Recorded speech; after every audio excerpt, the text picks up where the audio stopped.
नमस्कार, मेरा नाम है रूपेंद्र और आप देख रहे हैं जिंदगी बदलेंगी ये कहानियाँ। तो आज की कहानियों का एक ऐसा ही महत्वपूर्ण टॉपिक है जस्टिफिकेशन। असली कारण आपको बताते हैं। असली कारण जो हम नहीं करना चाहते उसके लिए हमेशा जस्टिफिकेशन, उसके लिए हमेशा न्याययुक्त कारण खोज लेते हैं और बेफिक्र हो जाते हैं। ऐसी कौन सी परिस्थिति है जिसमें आदमी शांत ना हो सके? ऐसी कौन सी परिस्थिति है जिसमें आदमी प्रेमपूर्ण ना हो सके?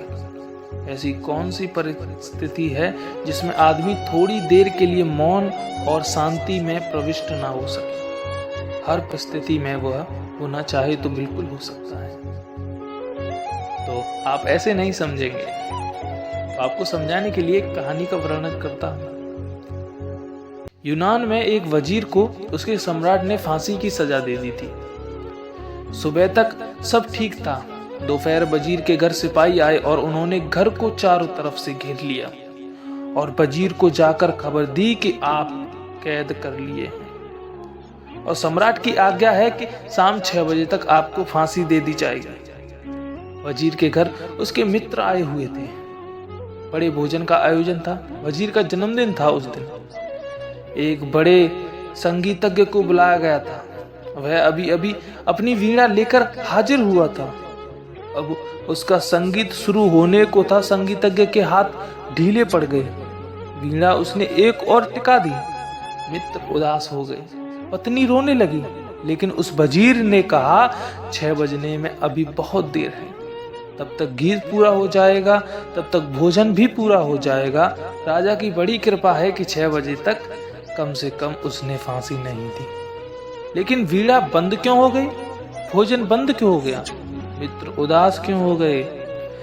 6 बजने में अभी बहुत देर है। 6 बजे तक कुछ भी बंद करने की कोई जरूरत नहीं है। लेकिन मित्र कहने लगे, अब हम भोजन कैसे करें? संगीतज्ञ कहने लगा, अब मैं वीणा कैसे बजाऊं? परिस्थिति अनुकूल न रही। वह आदमी हंसने लगा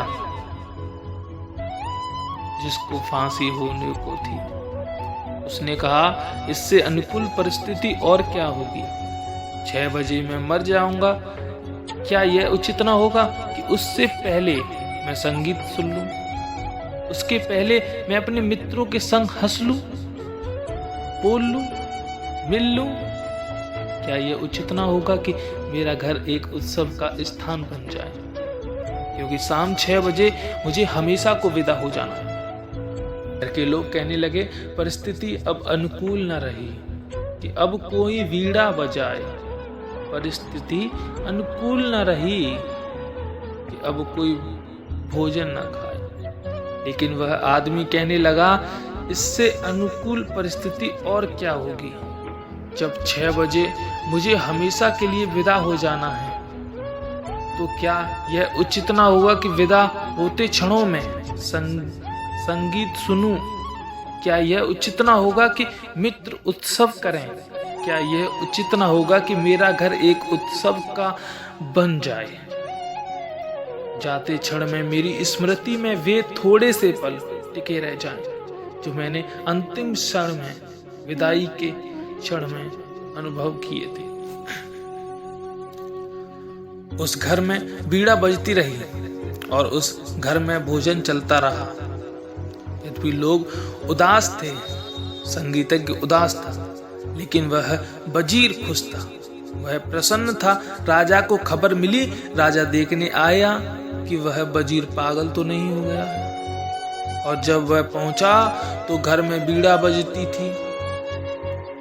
मेहमान इकट्ठे थे और राजा जब भीतर गया तो वजीर खुद भी आनंदमन बैठा था। तो उस राजा ने पूछा, तुम पागल हो गए हो? खबर नहीं मिली कि शाम 6 बजे मौत तुम्हारी आ रही है? उसने कहा, खबर मिल गई, इसीलिए आनंद के उत्सव को हमने तीव्र कर दिया है। उसे बंद करने का तो सवाल ना था, क्योंकि 6 बजे तो मैं विदा हो जाऊंगा, तो 6 बजे तक आनंद के उत्सव को हमने तीव्र कर दिया।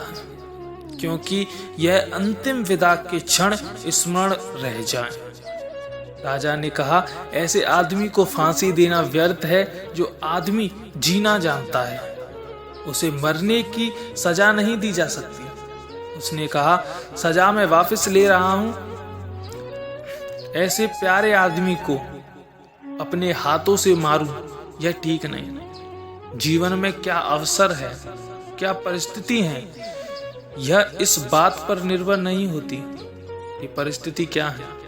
यह इस बात पर निर्भर होता है कि उस परिस्थिति को आप किस भांति लेते हैं, किस एटीट्यूड में, किस दृष्टि से। तो मुझे नहीं लगता कि कोई भी ऐसी परिस्थिति हो सकती है जो आपके जीवन में सुख आनंद की तरफ जाने से आपको रोके। आप ही अपने को रोकना चाहें तो बात दूसरी है, तब हर परिस्थिति रुक सकती है। और आप ही अपने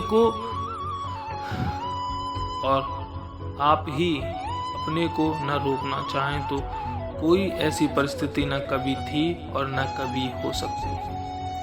थोड़ा ध्यान से अपनी दृष्टि को देखने की कोशिश करें। परिस्थिति को दोष मत देना। थोड़ा ध्यान करना इस बात पर कि मेरा दृष्टिकोण परिस्थिति को समझने की, मेरी वृत्ति, मेरी अप्रोच, मेरी पहुंच तो कहीं गलत नहीं है। कहीं मैं गलत ढंग से तो चीजों को नहीं देख रहा हूं। फिर आप पहुंचेंगे कि सुख दुख, सफलता असफलता सब कुछ आपके नजरिए पर निर्भर करते हैं। अपनी सोच बदलो, फिर आपको हार में भी जीत दिखेगी, दुख में भी सुख दिखेगा। तो अपनी सोच बदलो। तो कहानी को यहीं खत्म करता हूँ, और कहानी कैसी लगी नीचे कमेंट सेक्शन में जरूर बताएं, और इस कहानी को ज़्यादा से ज़्यादा शेयर करें एंड चैनल को सब्सक्राइब कर दें एंड वीडियो को लाइक करें। धन्यवाद। मेरा नाम है रूपेंद्र। आप देख रहे हैं जिंदगी बदलेंगी ये कहानियाँ।